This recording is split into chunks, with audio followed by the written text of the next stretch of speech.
हे स्वराज्य उभे करणे हेच तुझे कर्तव्य.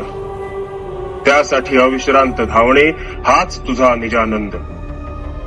राजांनी कर्मकांडात अडकू नये. राजकारण आणि युद्धे हाच त्यांचा धर्म.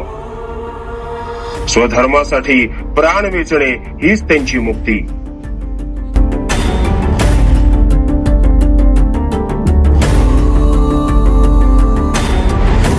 वीरं महाविष्णुं ज्वलन्तं सर्वतोमुखं नृसिंहं भीषणं भद्रं